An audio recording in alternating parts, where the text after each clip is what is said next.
बिस्मिल्लाहिर्रहमानिर्रहीम। अस्सलाम वालेकुम। यकीनन आप सब खैरियत से होंगे, तंदुरुस्त होंगे। मैं हूँ आपकी उर्दू की मौल्लिमा अक्सा जाहिद अकबर और हम अपनी किताब का बी लिफ्ट नंबर 4 आज मुकम्मल करेंगे, जिसमें से तसलसल की सरगर्मी को आपने अपनी किताब पर मुकम्मल किया होगा, जो एक शेर का मफहूम तहरीर करने की थी। उसे आपने अंदाज़ा लगाया होगा कि आज हम क्या सीखने जा रहे हैं। हमारा आज सीखने का काम है नज़्म के अशार की हवालों के साथ तशरीह लिख सकें। हमने इसकी तफसीली मश्क अपनी पिछली जमात में भी की, 7वीं जमात में। और इसकी सबसे ज़्यादा ज़रूरत इसलिए हम इसकी बार बार मश्क इसलिए करेंगे कि 9वीं जमात से इस हासिल ताल्लुम को हमने हर नज़्म और हर गज़ल के साथ इसकी मश्क करनी है। बढ़ते हैं जी अपने काम में अगले हिस्से की तरफ। अशार की तशरीह क्यों की जाती है?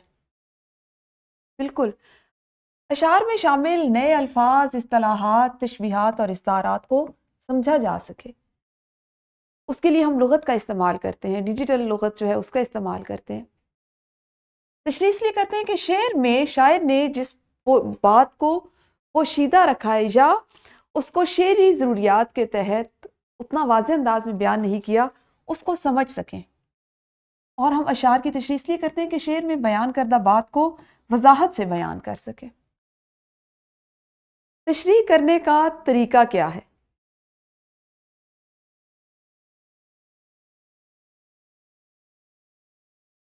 तशरीह करने के लिए सबसे पहले आपने शेर लिखना है। किसने सूरज चांद बनाए और तारों के दीप जलाए, हमारा नज़्म का सबसे पहला शेर ये है। शेर लिखने के बाद आप नज़्म का नाम लिखते हैं। हमारी नज़्म का नाम हमद है और इसके शायर हैं माहिरुल कादरी।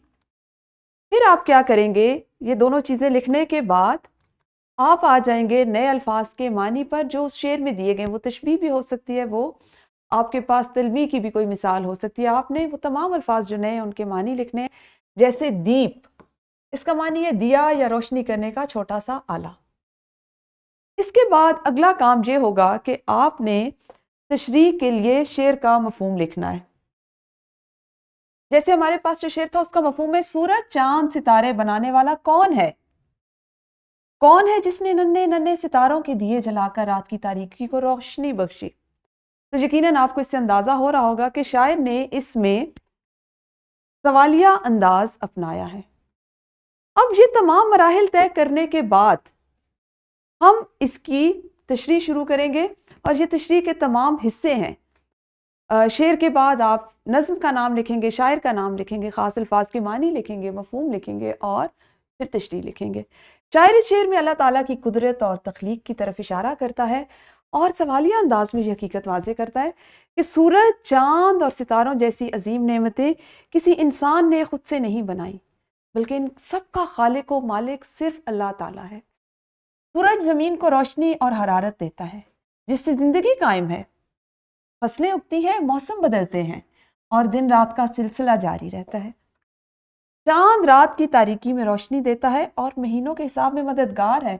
आप जानते हैं ना, हमारे इस्लामी महीने जो है वो चांद के आने से और चांद के जाने से वाज़े होते हैं या ज़ाहिर होते हैं। और हम अपना जो इस्लामी महीनों का निज़ाम है या हिसाब है वो चांद की मदद से लगाते हैं।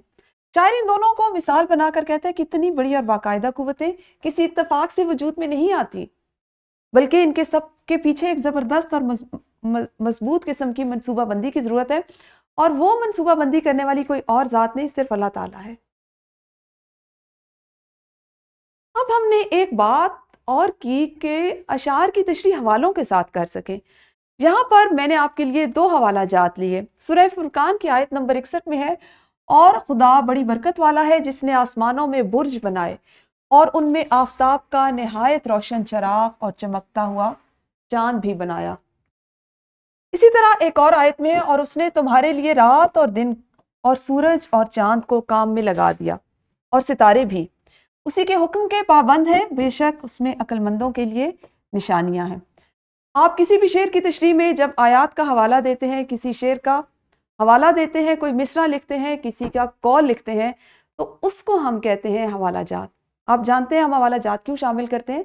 ताकि तशरीह को ज़्यादा पुरअसर और बामानी बना सकें। اسی کا اگلا جو مصرع تھا، یا اس شعر کی جو باقی تشریح ہے وہ یہ ہے کہ یہ شعر انسان کو غور و فکر کی دعوت دیتا ہے کہ وہ کائنات کے نظام کو دیکھ کر خالق کو پہچانے۔ یہاں ستاروں کو دیپ یعنی چراغ سے تشبیہ دی گئی ہے۔ اب آپ نے کیا کرنا ہے، آپ 8ویں جماعت میں ہیں تو اس میں جو فنی محاسن ہے، تشبیہ ہم نے پڑھی 6ٹھی جماعت میں، استعارہ پڑھا 7ویں میں، اب آپ تلمیح پڑھ رہے ہیں تو آپ کو اس کی کوئی بھی مثال ملے آپ نے اس کی وضاحت کرنی ہے۔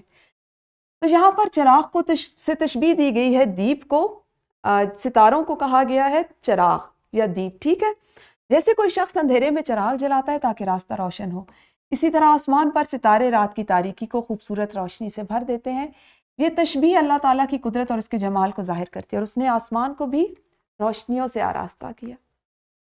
تو یہ ہے بہترین تشریح کرنے کا انداز، آپ نے اسی انداز کو اپنانا اور تشریح کرنی ہے۔ مشق کے لیے آپ تدریسی جانچ کو کتاب تمرین و جائزہ پر مکمل کریں گے اور نکھار کی سرگرمی کو گھر جا کر کتاب تمرین و جائزہ پر کریں گے۔ اپنا بہت خیال رکھیے۔ اللہ حافظ، شکریہ۔